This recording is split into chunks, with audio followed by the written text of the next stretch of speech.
Praise the lord. ప్రభువైన యేసుక్రీస్తు నామములో మీ అందరికీ శుభములు తెలియజేస్తూ ఉన్నాం. ప్రియమైన వాళ్ళరా, ప్రతి ఒక్కరు కూడా చక్కగా మీకున్న ప్రతి పరిస్థితుల్లో నమ్మకంగా ముందుకెళ్తే ప్రభువే మనందరి జీవితాన్ని ఆయన కనికరించేవాడు.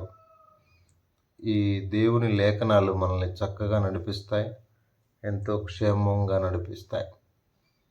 కొంతమంది ప్రార్థనా అవసరాలు కోరారు, కొందరు మరి ఆర్థిక పరిస్థితుల గురించి కోరారు, కోర్టు సమస్యల గురించి కోరారు, అదే సమయంలో వివాహాల కొరకు కోరారు, ఆర్థిక ఇబ్బందుల కొరకు, ఆత్మీయ స్థితి కొరకు కోరారు. మీ కొరకు తప్పక మేము ప్రార్థన చేస్తాం. రండి, నేటి హెబ్రోన్ క్యాలెండర్ వాక్యం సమూయేలు మొదటి గ్రంథం 25వ అధ్యాయం 25వ అధ్యాయము 6వ వచనం.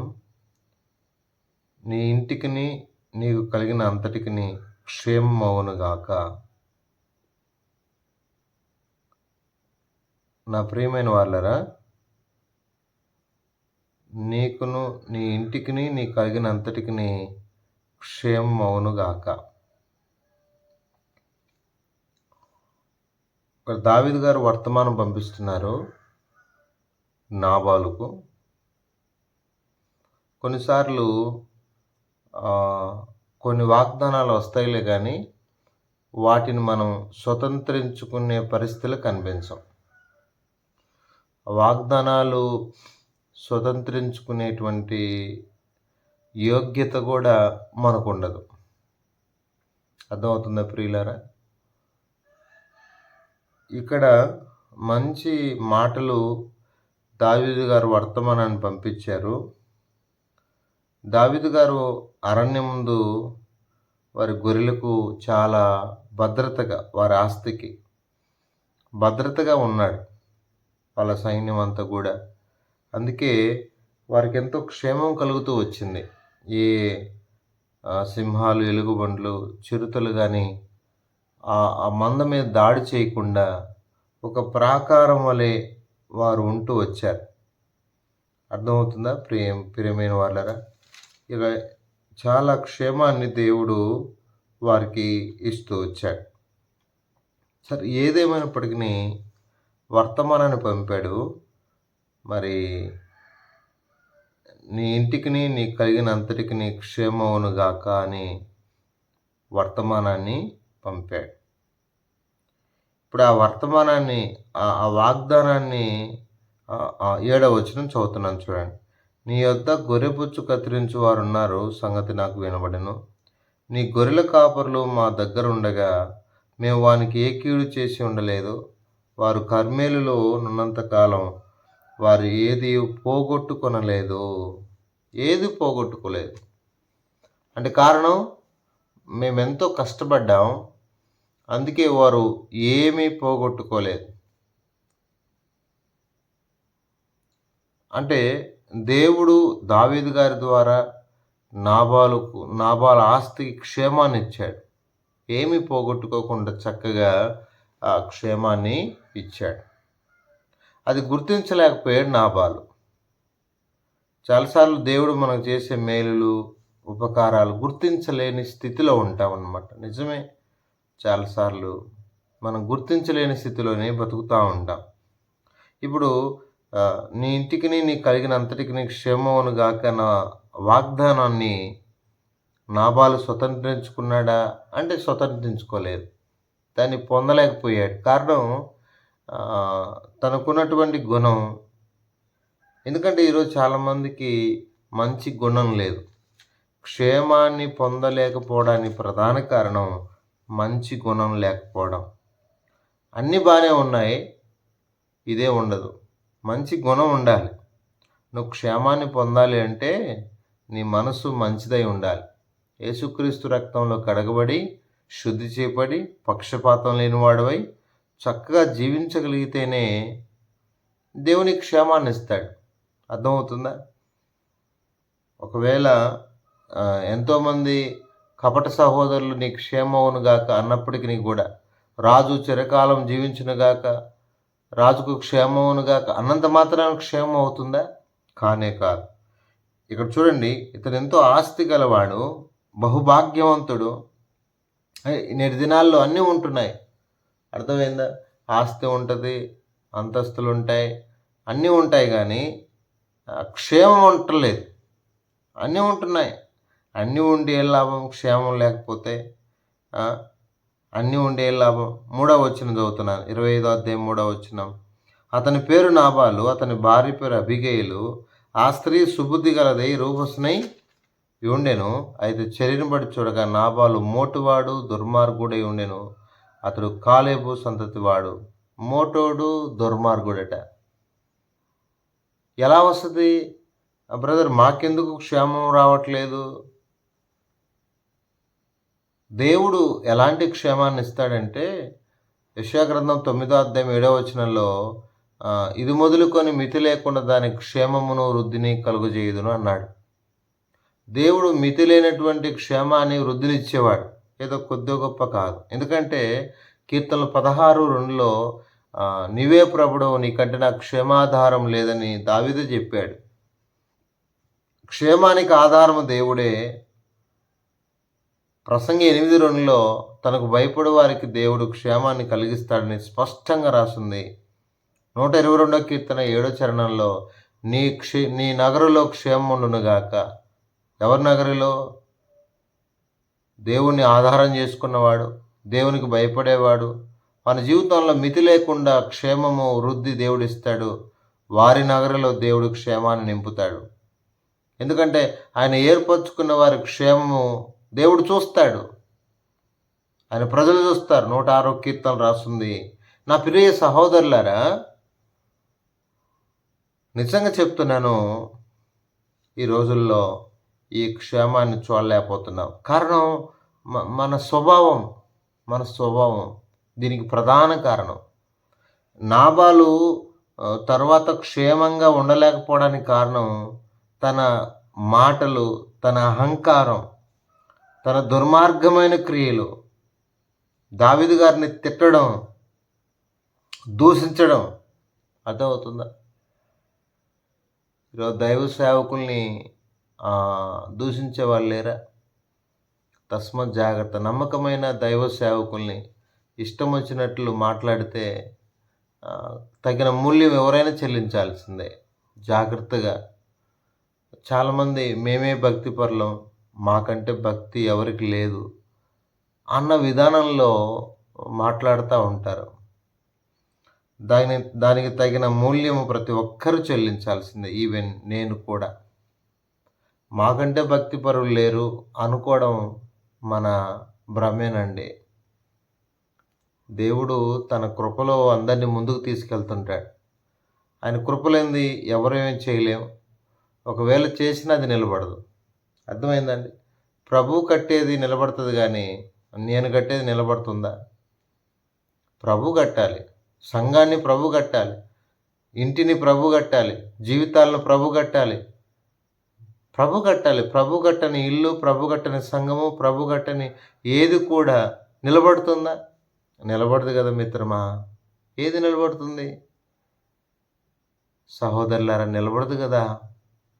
మన ప్రయాస ప్రభునందు వ్యర్థం కాదు. నిజమే, ప్రభునందు వ్యర్థం కాదు.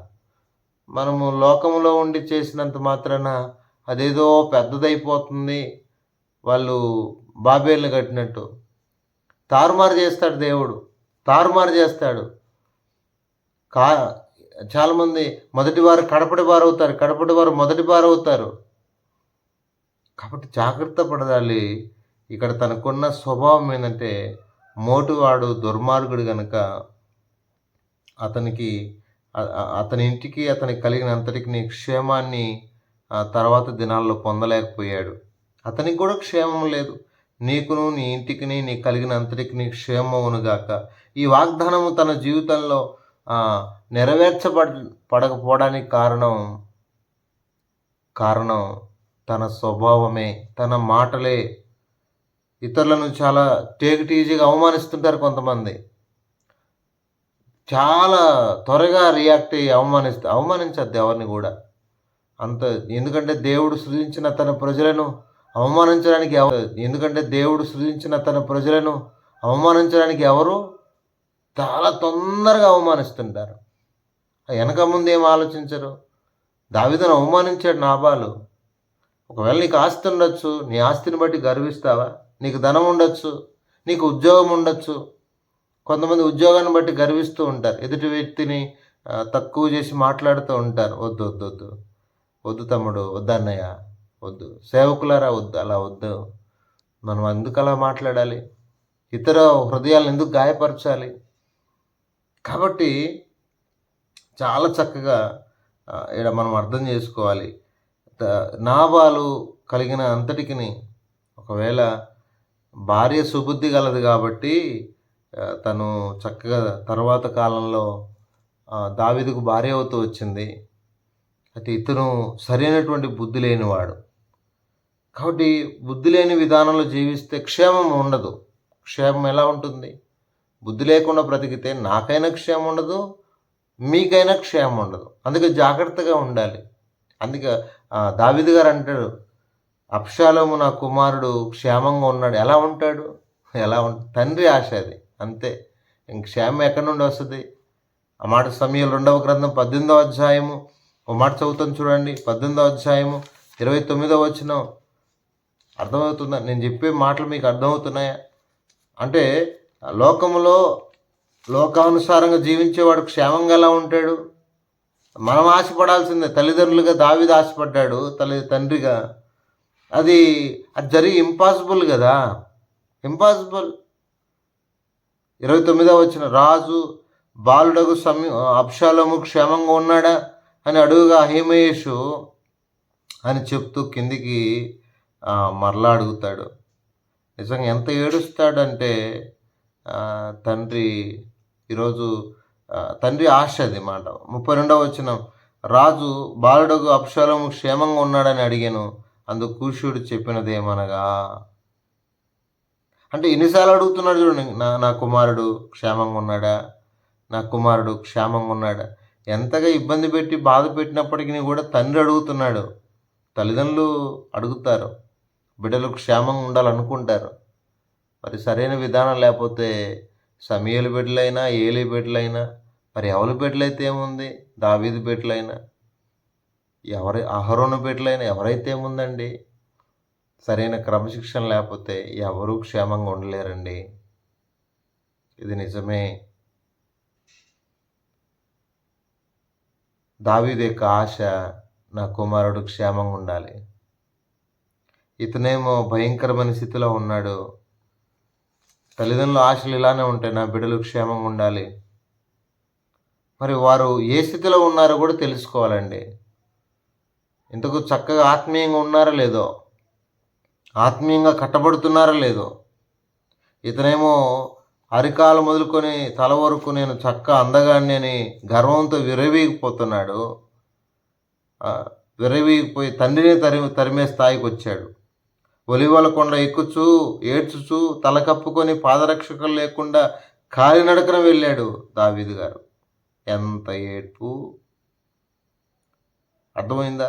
అహీతోపేలు అబ్షాలోము చేసిన కుట్ర, భయంకరమైన కుట్ర పన్నాడు తండ్రి మీదనే. రాజ్యం ఎంత ఈజీగా ఎంత మాయమాటలు చెప్పి తండ్రి దగ్గర పోయే వాళ్ళందరినీ తిప్పేశాడంటే ఒక రోజులో జరిగింది కాదు ఇది. చాలామందిని దైవికమైన క్రమంలోని కొంతమంది తిప్పేస్తూ ఉంటారు. ఇలాంటి వాళ్ళకి క్షేమం ఎలా వస్తుంది? మాయమాటలు చెప్పేవారికి మాయమాటలు చెప్తుంటారు కొంతమంది. కాబట్టి అబ్షాలోములు ఎక్కడ దైవభక్తి కానీ, దేవునికి లోపడటం కానీ, దేవుని క్రమశిక్షణకు ముందుకెళ్ళడం కానీ ఎక్కడ చూడలేం. అబ్షాలోము క్షేమంగా ఉన్నాడా? లేడు. కాబట్టి దేవుడు మనకు, మన ఇంటికి, మనకు కలిగిన అంతటికి క్షేమం ఇవ్వాలనుకుంటున్నాడు. మరి ఎలా ఉంటే ఇస్తాడు? మనకి ఇష్టం వచ్చినట్టు జీవిస్తే ఇస్తాడా? కాబట్టి మితి లేకుండా దేవుడు వృద్ధిని, క్షేమాన్ని ఇస్తాడు. ఎందుకంటే ఆయనే మనకు క్షేమాధారం కనుక. బైబిల్లో ఎంతోమంది ఈ క్షేమాన్ని పొందారు. అర్థమవుతుందా నా ప్రియ సహోదరులారా? ఈ క్షేమంలో ముందుకెళ్ళారు. అర్థమవుతుందా? అడుగుతారు. ఆదికాండం 40 యాకోబు క్షేమంగా ఉన్నాడు మీ తండ్రి అని కుమారులను తన సహోదరులను అడుగుతాడు యోసేపు.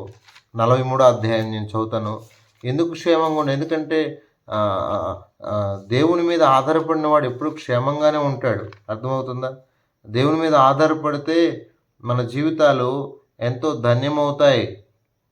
ఎంత చక్కగా అడిగిన మాటకు వారు సమాధానం చెప్తారంటే ఈ దినాల్లో ఈ క్షేమాన్ని చూడలేకపోతున్నాం.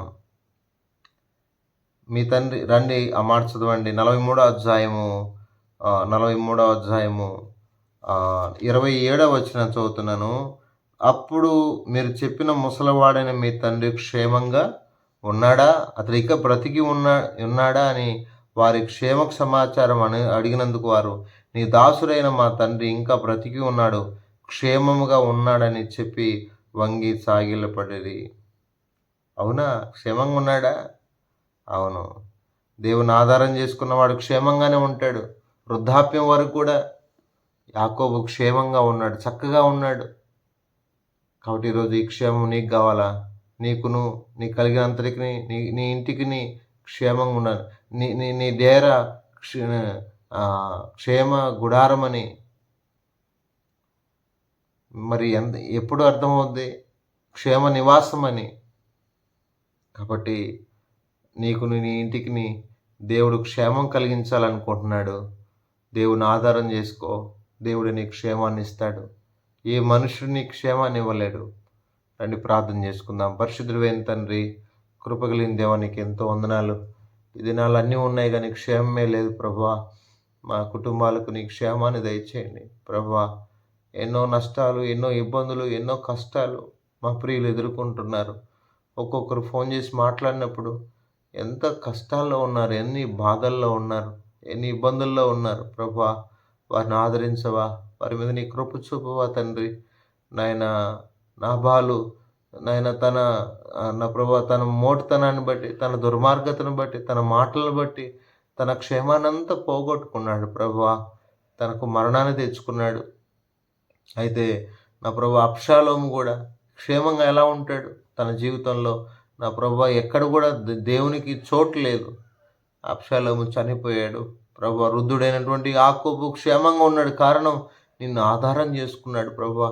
మేము వృద్ధులమైన, యవనస్తులమైన, సేవకులమైన, మరి ఎవరమైనా నీవే ప్రభుడవు, నీకంటే నాకు క్షేమాధారం లేదని ఆయన చెప్పడానికి సహాయం చేయండి. దావీదు వలె నీ ద్వారా క్షేమాన్ని మేము పొందుటకు సహాయం చేయండి. మా ప్రియులు మా నగరంలో క్షేమం ఉండును గాక. వృద్ధియు క్షేమమును నేను మితి లేకుండా ఇది మొదలుకొని విస్తరించును గాక.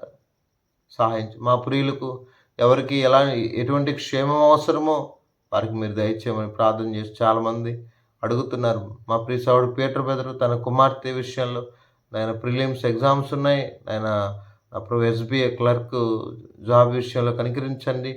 ఇది కృప చూపండి. తన కుమారుడు పాల్ సుధాకర్ రక్షణ కొరకు ప్రార్థన చేస్తున్నాను, కృప చూపండి. గతంలో ప్రార్థన అవసరం కొన్ని ప్రియులు యేసేబన్న కుటుంబాన్ని జ్ఞాపం చేసుకో. నా ఆత్మీయ స్థితి మెరుగుపడాలని మరొక సహోదరుడు కోరుతూ వచ్చాడు. జ్ఞాపం చేసుకో. చెల్లి కేజీఆర్ కుటుంబాన్ని జ్ఞాపం చేసుకో. చెల్లి సువర్ణ కుటుంబాన్ని జ్ఞాపం చేసుకునండి. సహోదరి నిర్మల జ్యోతి హాస్పిటల్ GGHలో ఉన్నారు, గుంటూరు. జ్ఞాపం చేసుకుని ఆదరించు.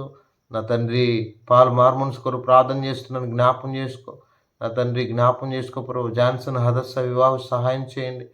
ఈ విధంగా గతంలో ప్రార్థన అవసరాలు కోరిన ప్రియులందరినీ కూడా జ్ఞాపం చేసుకుని మీరు ఆదరించమని మీ కృపను కోరుతూ యేసు పరిశుద్ధ నామంలో ప్రార్థించి అడిగి వేడుకొనుచున్నాము తండ్రి.